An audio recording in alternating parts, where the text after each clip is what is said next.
संत संतती निरंतर प्रेम धमये भांडार विनवी विष्णुदास आमची ऐसी परंपरा आम्ही परिवासा आमचा विषय हरिकीर्तन विठ्ठल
संत नामदेव महाराजांचा नाही का 4 चरणाचा अभंग आहे आणि संत नामदेव महाराज या अभंगातून काय सांगतात तर एकादशीचं महात्म्य सांगतात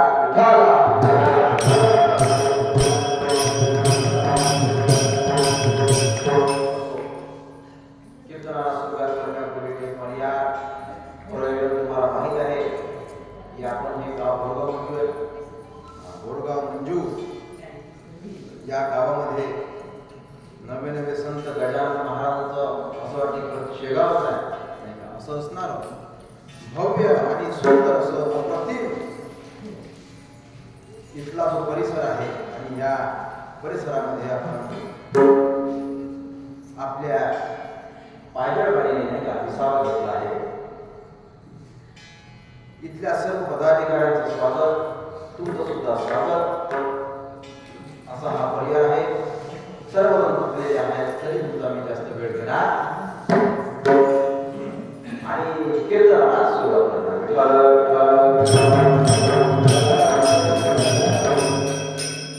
अभंग नामदेव महाराजांचा आहे आणि नामदेव महाराजांचा अभंग का घेतला त्याच्या मागे कारण आहे की आज नामदेव महाराजांचा जन्म आहे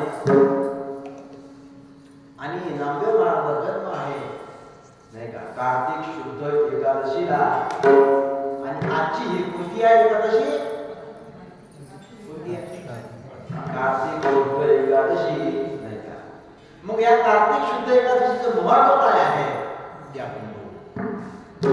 या एकादशीला देव काय करत असतात?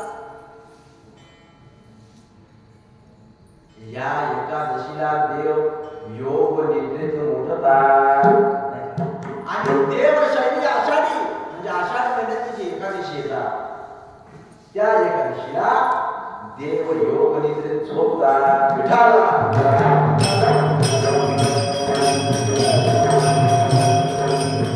म्हणून त्या आषाढी एकादशीला देवशैली आषाढी सुद्धा म्हणतात आणि या कार्तिक शुद्ध एकादशीला कार्तिक पुत्रणी एकादशी सुद्धा म्हणतात.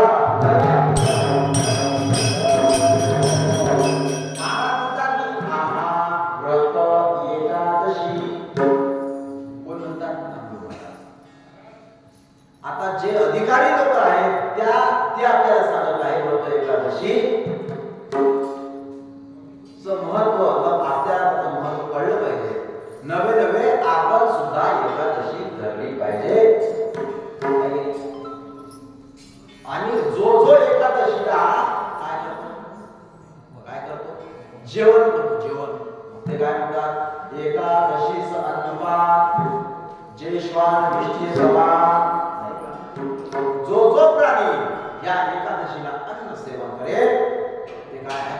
श्वान विष्टी समान. त्यानंतर काय? ऐका व्रताचे महिमा देणे उद्धरती जग. मग ह्या व्रत कसं करायला पाहिजे? अंबरीश अंबरीश राजा याची कथा भागवतामध्ये आहे आणि त्या अंबरीश राजाने एकादशीचा व्रत केला आहे. कसं केलाय? एकादशीचा आतला दिवस आहे. त्या आतल्या दिवसाला काय म्हणतात? दशमी. त्या दशमीच्या दिवशी फक्त दुपारला जेवण करायचं असतं आणि संध्याकाळपासून दशमीच्या संध्याकाळपासून तर बार्शीच्या दुपारपर्यंत अन्नाचा नाही ना पाण्याचा थेंबही घ्यायचा नसतो.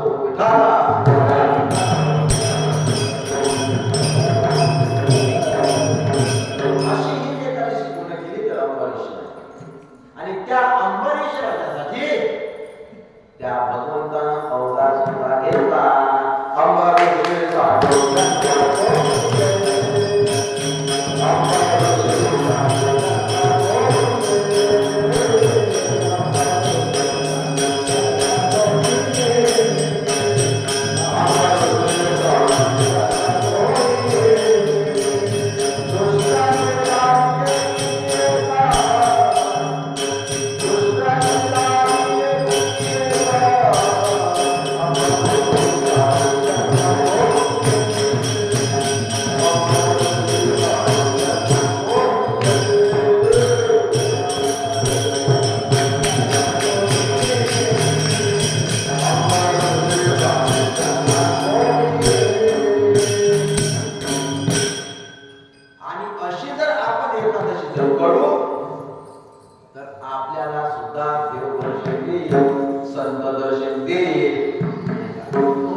समजा आपलं मन काय गेलं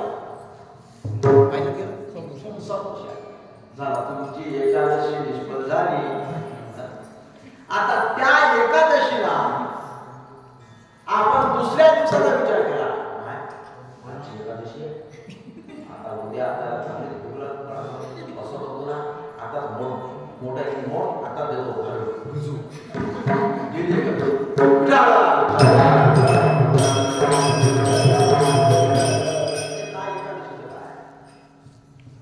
तुकाराम महाराज म्हणतात की पंढरीची बाई नव्हे तर व्रत एकादशी करण उपवाशी आणि गायी मुखी अर्णिना.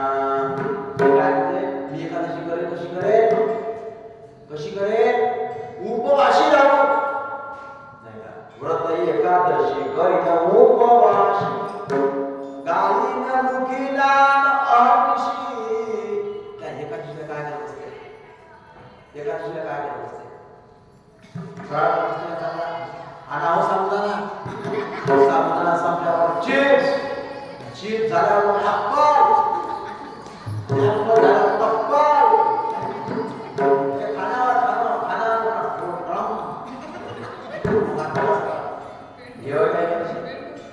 मग काय विचारताच होय नाही विचार ऍसिडिटीच्या गोळ्या घेणार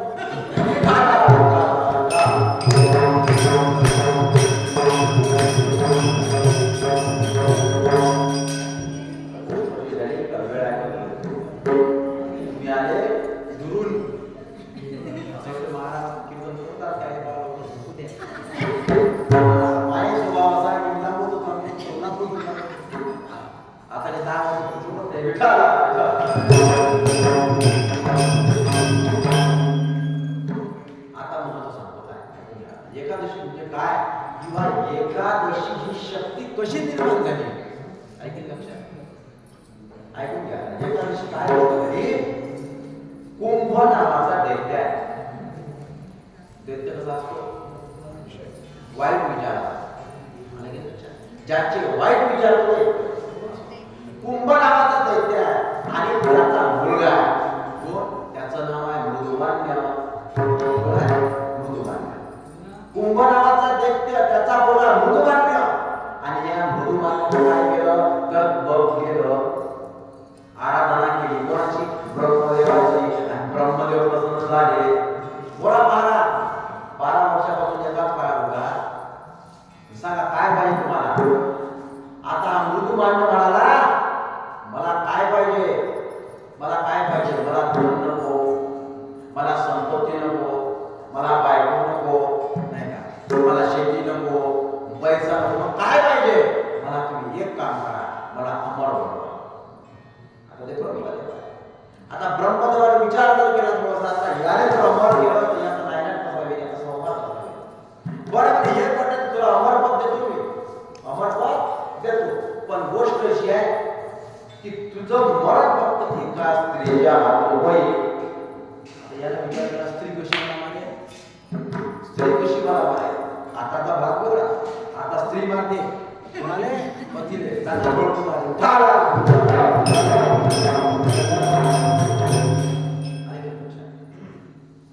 ब्रह्मदेव म्हणाले तथास्तु आणि मग हा मृदू मान्य कारण याला अमर पदच होतं आणि त्याला माहित आहे की लोक काय करतात मी माजून टाकेल हा माझा स्वर्गात गेला इंद्राने काला हाकलून गेला स्वर्गात पाताळ लोकात गेला मृत्यू लोकांना करू लागला आता याच्या नाही का याला तो हा कसा केला देवाला खेळून टाकलं आणि या देवाला नाटी नवाले आणि सर्वच्या सर्व देव कुठे गेले तर चित्रकूट पर्वताच्या पायथ्याशी गेले तिथं काय तिथं आवळ्याचं वन आहे रात्री म्हणजे आवळा त्या आवळ्याच्या वनामध्ये गुहा आहे आणि त्या गुहेमध्ये सर्वच्या सर्व देव लपले आता त्या दिवशी अशी गोष्ट झाली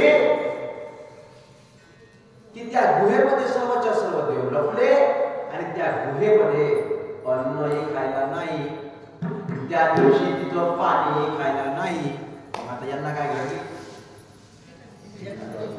मग आता सर्वच्या सर्व देव व्याकुळ झाले पाणी नाही खाणे नाही आता कसं करा मग आता त्याची चिंता कोणाला पडली तर त्याची चिंता भगवान विष्णूंना पडली आणि मग भगवान विष्णूंना पडल्यानंतर काय केलं झालं त्या सर्व देवाच्या श्वासामधून एक शक्ती प्रगट झाली सर्व देवाच्या श्वासातून एक शक्ती प्रगट झाली आणि ती शक्तीचं नाव आहे एकादशी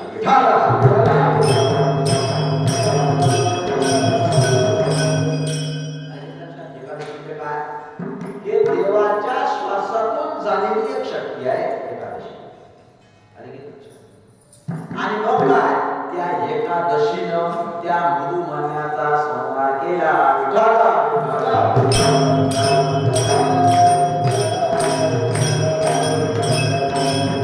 आणि अशा प्रकारचं महत्व असणारी एकादशी कोण करताय अंबरीश राजाने केली नव्हे संत नामदेव महाराजांनी केली कशी केली ते म्हणतात की आमची ऐसी परंपरा कारण नामदेव महाराज हे कोण आहे संत आहे त्यांचे आई वडील कोण आहे गोनाई आणि दामाशेटी आणि गोनाई हे रोज विठ्ठलाला काय होते काय त्या पंढरपुरामध्ये नैवेद्य देत होते नैवेद्य नाही का म्हणजे ही जी परंपरा आहे ही नामदेव रायांच्या घरी नामदेव रायापासून नाही तर त्यांच्या पूर्वजांपासून आहे म्हणून आपली परंपरा आपल्याला जतन करणं आवश्यक आहे आपली परंपरा आपण जतन नाही करतो आपली परंपरा आपली संस्कृती आपण जतन नाही करू तर कोण करेल शीख करेल शीख बौद्ध करेल मुसलमान करेल पारशी करेल कोण करेल मग आपणच आपल्या या संस्कृती आहे नवे नवे सण आहे उत्सव आहे याचा जर आपण थोडंसं त्याच्याकडे दुर्लक्ष जर केलं तर आपण पुढच्या पिढीला काय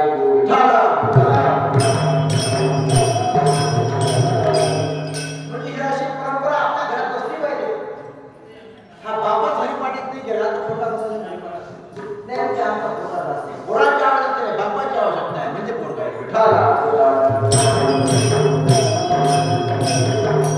आमचा पोटा दिंडीत जात नाही अरे त्याची नाही गरज तुझी गरज आहे काय एक वडिलांची म्हणती दयान दरुटी होती आणि ती जी सामान्य सगळा जसा बाप वागतो जसे आई वडील वागतात तसेच त्यांचे जे अपत्य आहे ते सुद्धा वागत असतात म्हणून ही परंपरा म्हणतात नामदेव महाराज काय म्हणतात आमच्या घरातली आहे कोणती आमा व्रत एकादशी माता पिता सोबारे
पुत्राची घडा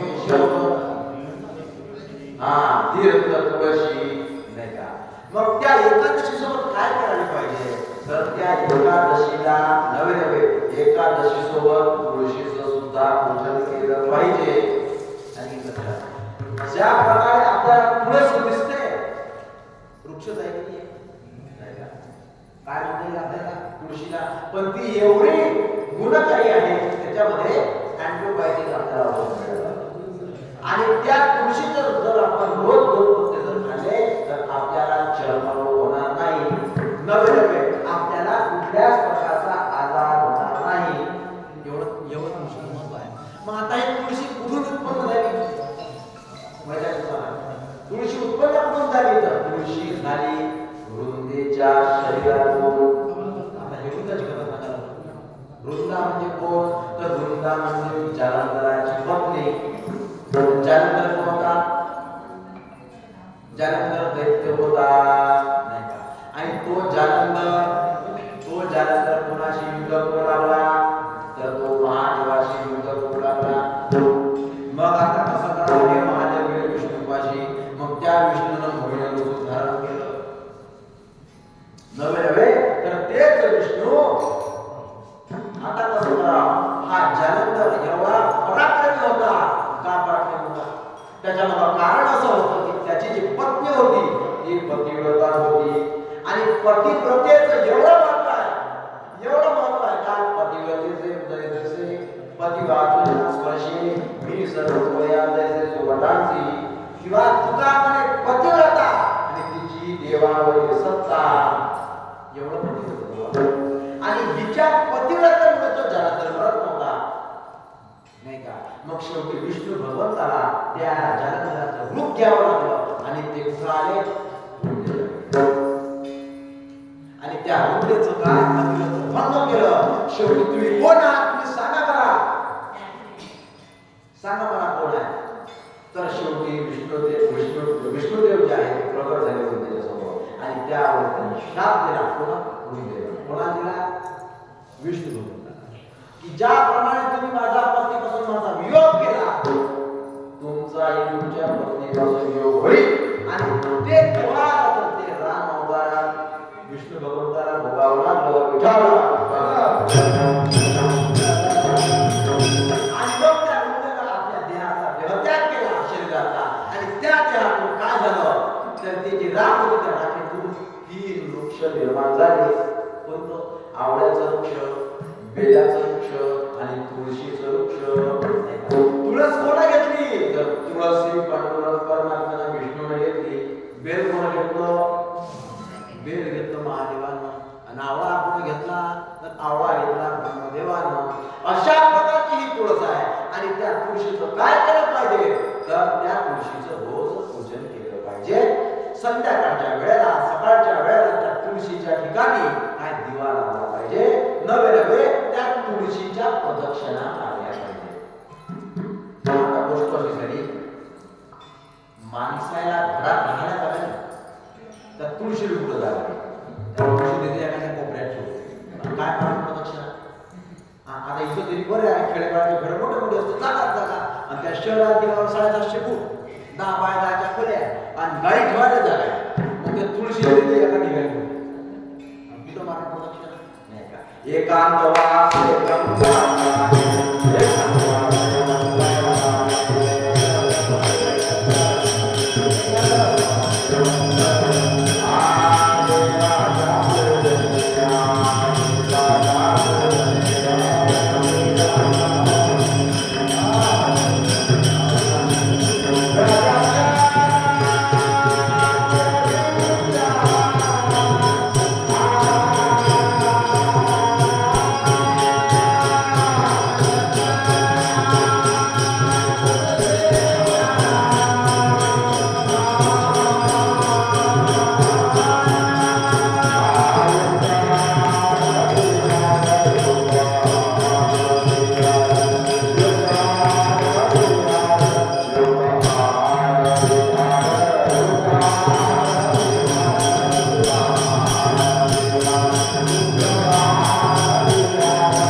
तुळशीच्या प्रदक्षिणा मारायला पाहिजे, नाही का? एवढं तुळशी महत्व आहे.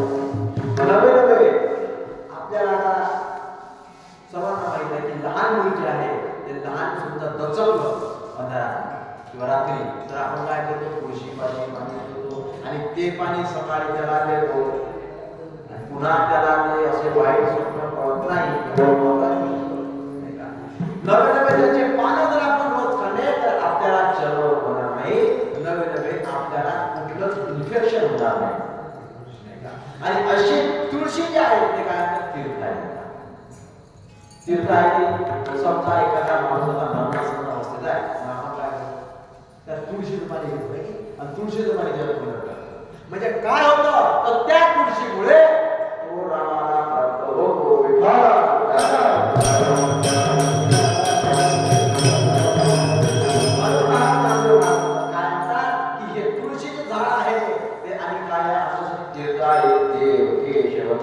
तुळशी आणि मग काय स्मरतात आणि कदेवा सादर नाही का आम्हाला सादर कुठलंच नाही करायचं आहे आम्हाला काय करायचं आहे तर फक्त आम्ही एकादशीचं साधन करू नवे त्या एकादशीचं एवढं महत्व आहे की जो जो एकादशी कळेल त्याच्यासारखा पवित्र कोणीच नाही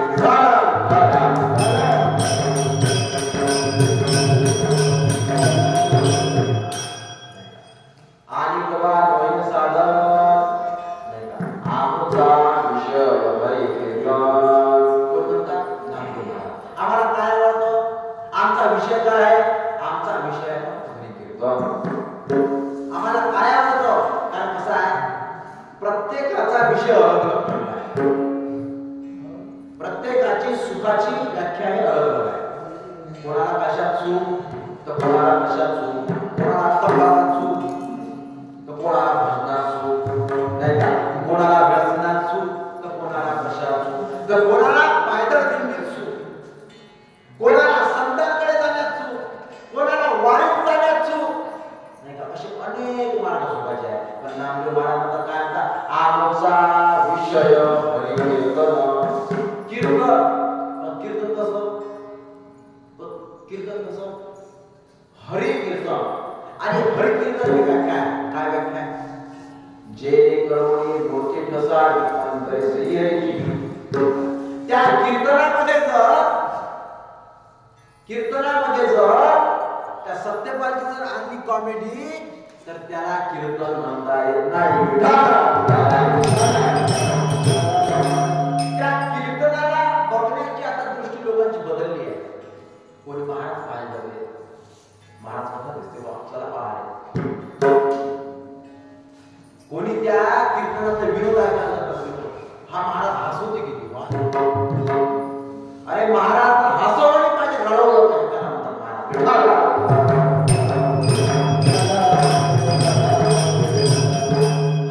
त्या कीर्तनामध्ये नवे नामदेवाच्या कीर्तनामध्ये स्वतः पांडुरंग नाचतो आणि नाचता नाचता त्या पांडुरंगाचा पितांबर करतो असं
हे जरी गाणं आणि पवित्रची होय त्या किंवा कीर्तन सार्थ अंग होय हरिरूप असेच नांद म्हणतात. काय म्हणतात की आम्ही आमच्या घरामध्ये काय करतो, आम्ही सर्वजण एकादशी करतो. तुळशीचं जे काही आहे नियम, त्या नियमाप्रमाणे आम्ही तुळशीची पूजा करतो, ते आमच्यासाठी तीर्थ आहे. आणि याच्यापेक्षा आम्हाला दुसरं साधन करायचं नाही आहे. आणि आमचा विषय काय, तर आमचा विषय आहे हरी कीर्तन. शास्त्राने 5 विषय सांगितले आहे, पंचविषय. आणि त्या पंचविषयामध्ये सर्व माणूस गुरफटलेला आहे. कारण ते एवढे बरोबर आहे की ते शंकराला सुद्धा धडक देतात. तर आपली काय गती विठाला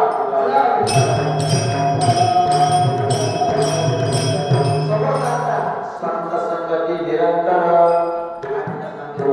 आम्हाला संतांची संगती निरंतर म्हणजे काय, किंवा अखंड म्हणजे काय, ज्याच्यात खंड नाही ते अखंड. आम्हाला संतांचा संग कसा नाही, थोड्या वेळ का नाही, आम्हाला निरंतर दे. नवे संतांच्या घरचे जे दास आहेत त्याची सेवा तरी घडू दे. नवे संतांच्या घरचा श्वान तरी होऊ दे, संतांच्या घरचा कुत्रा तरी होऊ दे. पण कुठचा, श्रीमंतांचा नाही. मग कुठचा, संतांच्या घरचा.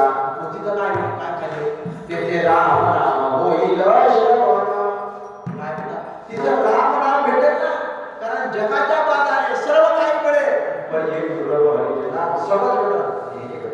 म्हणून माझा दास नाही त्यांचा, संत दासांच्या दासांचा. म्हणून काय कर देवा, संत संगती निरंतर. आम्हाला संतांची संगत निरंतर घडू दे, आम्हाला पायदळ वारी निरंतर घडू दे. नाही का, वर्ष झालं की आम्हाला चांगली सुटते. कधी सुटते वारी, कधी जातो आम्ही वारी, कधी आम्ही संत गजानन महाराजांना पाहतो, कधी महाराजांचं दर्शन घेतो, कधी आम्ही हा आनंद उपभोगतो. असं वाटतं. म्हणून संत संगती निरंतर. कारण हे सुख कुठंच घडत नाही.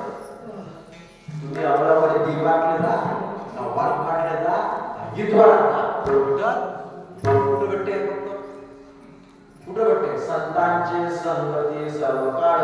नाही का, हा ब्रह्मरस कुठं भेटतं, फक्त गजानन महाराजांच्या सहवासामध्ये भेटतो. नाही का, ब्रह्मरस करू भोजन पंगती आणि संतांची संगती सर्व काळ.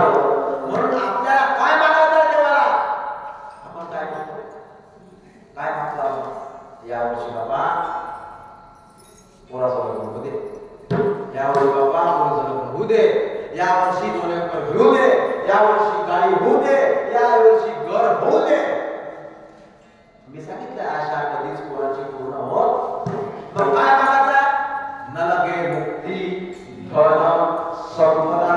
मग काय, संत संग हे सदा. या संताचा अवधा क्षणाचा जरी आपल्याला संग जर घडला, तर ते आपल्याला काय करतात, आपल्याला तर ते मार्ग दाखवतात. नाही का, अवलक्षण करता संतांचे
एखाद्या माणसाला बा जसं सोन्याचं डबडं सोबत नेलं नाही, कबीरदास महाराज म्हणतात नाही का, मेरे ऐसा देखो नहीं को, नहीं का, कबीरो सो धन संचे जो आगे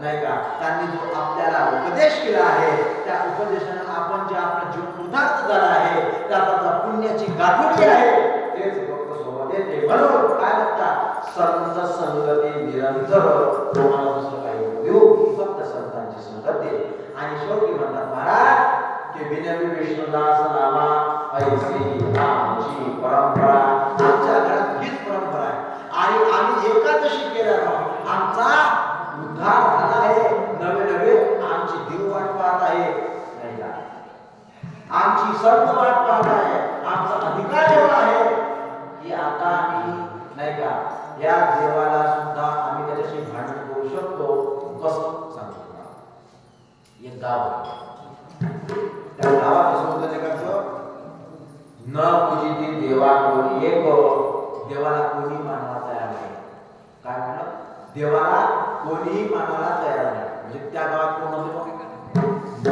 भूत सगळे भूत भूत कसे असतात नास्तिक देवाला न मानणारे पण गोष्ट अशी झाली एक त्याचा महत्वपूर्ण एक लहान बालक जन्माला घरी आणि महत्वपूर्ण ते भगवत भक्त निघालं नाही का आणि भगवत भक्त निघाल्यानंतर त्याला काय केलं त्या गावामध्ये हनुमानजीची स्थापना केली हनुमानजीची स्थापना केली आणि त्याला वाईट संगत लागली आणि तोही सुद्धा नास्तिक झाला आणि गेलं लक्षात तोही नास्तिक झाला आता अनाशिकाचं लग्न झालं मला काय सांगायचं एकादशी करतो त्याचा अधिकार किती असेल पहा नाही का अनाशी लग्न झालं आणि लग्न झाल्यानंतर आता नवरी आणि घरी आणि ती नवरी जी आहे ती नवरीची जी परंपरा होती तिच्या जी माहेरची परंपरा होती ती परंपरा होती एकादशी करण्याची ती जे घर होतं तिचं ते सर्व काय होतं तर देवाचं पूजन हरीचं कीर्तन संतांचं पूजन अशा क्रमाने होते आणि अनाशी लग्न झालं याच्यासोबत हा कुसंगतीने लाडून केला आता गोष्ट अशी झाली हिचं लग्न नवीन झालं आणि नवीन लग्न झाल्यावर आता काय कार्तिक एकादशी आली आता माहेर जायचं होतं नाही का पण माहेर जायच्या वेळेस इथं हे 3-4 महिने राहिली या 3-4 महिन्यात ती सगळं विसरून गेली सगळं विसरून गेली कारण आता गोष्ट अशी आहे का आयला कुठं झालं कारण लग्न झाल्यावर माहेर सगळं सोडून द्यायला लागते माहेरचं सगळं सोडून द्यायला लागते आता तुझं सगळं आहे आता काही झालं ना आई आई कसं झालं आई कसं झालं आई हे कसं करू मला असं वाटते की एकदा लग्न झाल्यावर आपल्या ज्या आपला जो पती आहे त्यावेळेला आपल्या घरात ज्या परंपरा आहे त्या आपण सांभाळायला पाहिजे ह्या 3-4 महिने सगळं विसरून गेली एकादशी करणारी सगळी विसरून गेली नाही का कार्तिक आली दिवाळी आली ही घरी गेली आणि पुन्हा ते संस्कार तिच्या याच्यावर काय झाले जुळले आणि जुळल्यानंतर ते पुन्हा दिवाळीला घरी आली आणि घरी आल्यानंतर एकादशीचा दुसरा दिवस दुसऱ्या दिवसानंतर ती आली एकादशीच्या दुसऱ्या दिवशी अजून पुन्हा सुखी संसार त्याचा चालू झाला आणि मग एकादशी आली दुसरी आणि त्या एकादशीला काय झालं मग त्या एकादशीला एकादशी घडली कशी कशी हे म्हणजे कर्म लवकर नाचतात कोण म्हणे नव्हता बापा हे म्हणे नाचता नाही करत आता एकादशी नाही ते म्हणे मला एकादशी करायची आहे मी तर विसरून गेली होती पण नाही आता मला एकादशी करायची आणि असं वाढत झालं आणि मारा मुली झाला दोघंही जण मग काय विचार आता गेले अन्न पाणी केलं नाही अन्न नाही पाणी नाही हे उपाशीच्या उपाशी गेले काय घडली दिवस कोणता गेले एकादशी घडली आणि एकादशी घडल्यानंतर त्याच गावातून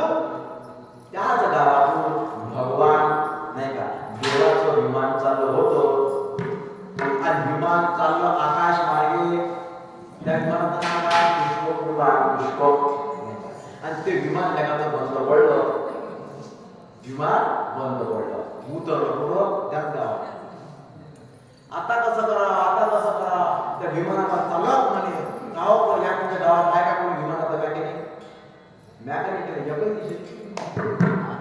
मॅकॅनिक आता कसं आहे तो चालक मोठा हुशार होता. हुशार होता तो देवाचा चालक होता ना. तो असा तसा होता ना. पीए कारण कसा आहे एखादा जो राजा आहे त्या राजाच्या खालचे जे असतात ते होते हुशार असतात. ते बरोबर आपण काम करतो.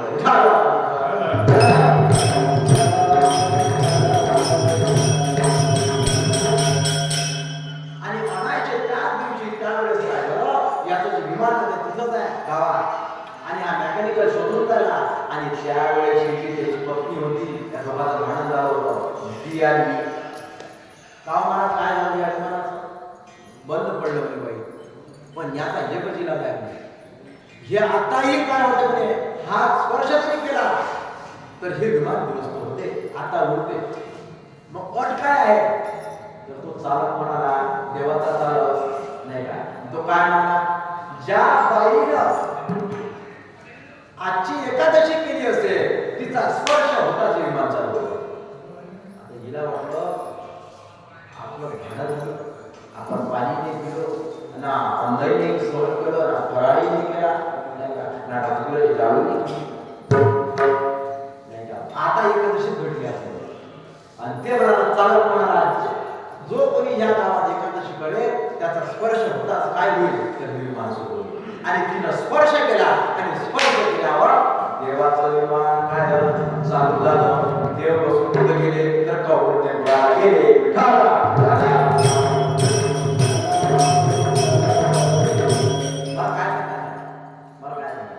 एकादशी तो करणार आहे नवे नवे या संतांच्या संगतीत राहिल्याला काय होते काय होतं ब्रह्मरस भेटतो. संतांच्या पायी वारीत जर गेला तर काय होते तर आपल्याला संतांचा उच्चिष्ट म्हणजे काय तर त्यांचा बोध भेटतो. पण त्या पायी वारीमध्ये काही नियम असतात त्या नियमाला चालावं लागतं. त्या पायी वारीमध्ये नाही का सतत भगवंताचं नामस्मरण करावं लागतो. आपल्या हातात जी पताका असते त्या पताकेचं जतन करावं लागतं. ती पताका साधारण नाही. कशी आहे पताका त्या पताकावरती काय आहे तुम्हाला सांगतो. महाभारत आहे काय त्या महाभारतामध्ये अर्जुनाचा जो रथ होता त्या अर्जुनाचा रथ कोण चालवत होता कोण सारथी श्रीकृष्ण भगवान. आणि श्रीकृष्ण भगवान सारथी पण त्याचा जो रथ होता त्या रथावर जो ध्वज होता त्या ध्वजावर कोण होतं ते ध्वज म्हणजे काय तर ध्वज म्हणजे ते हनुमंतराय आहे. आणि ते ध्वजाचं जे आहे महत्व तोच हा ध्वज आहे. तीच ही पताका आहे नाही का. अजून महत्व आहे त्याची आता मी सांगत नाही कारण कसं आहे एका दिवशी सगळं सांगितलं तर उद्या पूर्ण बाई नाही एका दिवशी सांगितलं तर महाराज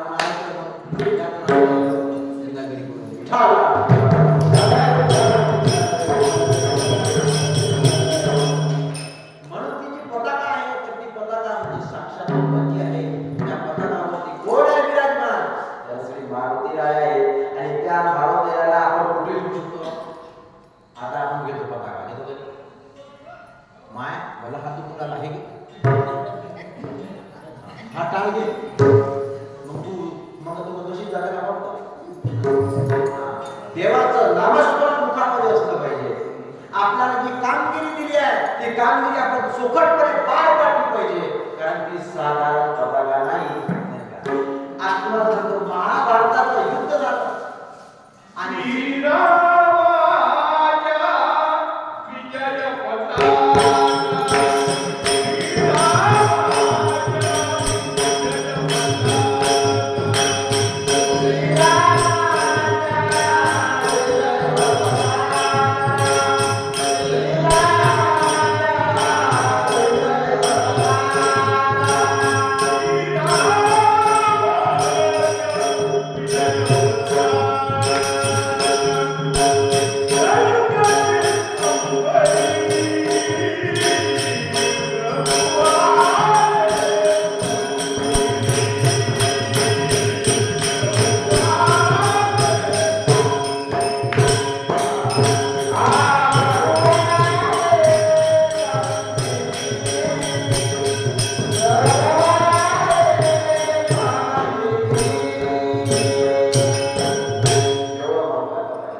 मी मारली हा याला अहंकार झाला आणि श्रीकृष्ण भगवंताला सांगितलं अर्जुनाला अरे ज्या वेळेस मी तुझ्या रथावर आहे तोपर्यंत तुला धक्कायला बोलणार नाही मी आहे आणि दुसरं काय तू जिंकला का तर तुझ्या रथावरती नाही का तर हे पाहे पा ध्वजाचे चिरकुट ते ध्वज आहे आणि ते ध्वज म्हणजे काय आहे तर साक्षात भगवान आहे म्हणून तू जिंकला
या पवित्र एकादशीच्या दिवशी आपण सर्वजण इथं आमंत्रित आहात तुमचे स्वागत आहे नाही का कारण आधी स्वागत करायला लागतं काय इलाज नाही आपण फार पुण्यवान जीव आहोत आपण फार पुण्यवान जीव आहोत की संत गजानन महाराज चरणी आज आपण एकादशीसाठी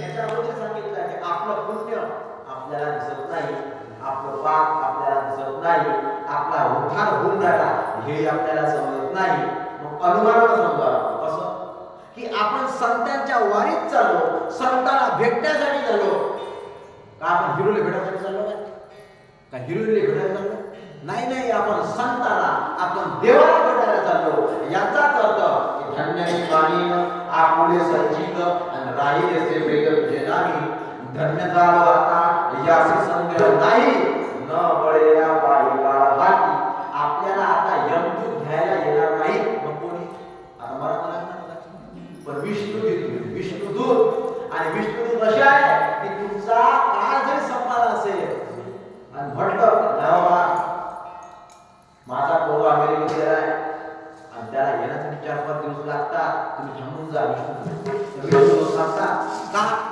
का विष्णुदूत काय म्हणतात की तुम्ही संतांच्या वारीत आहे संतांची भेट घेण्यासाठी जात आहे तुमच्या मुखामध्ये नामस्मरण आहे म्हणून विष्णुदूत सांगतात यमदूत थांबत नाही अशा प्रकारे सेवा पुष्प सेवा संतांच्या चरणी अर्पण करतो तुम्हाला चरणी अर्पण करतो जे की चांगलं असेल ते माऊलींचा प्रसाद आता 5 मिनिटात थोडीशी चालू होईल आता सावली चालला लागला आहे नाही का साऊंड असं कसं आहे कीर्तनकाराचा जीव आहे काय साऊंड आणि दुसरा जीव कोणता आहे श्रोता श्रोता काय तिसरा जीव सत्करी म्हणजे असो थोड्याच बाजूला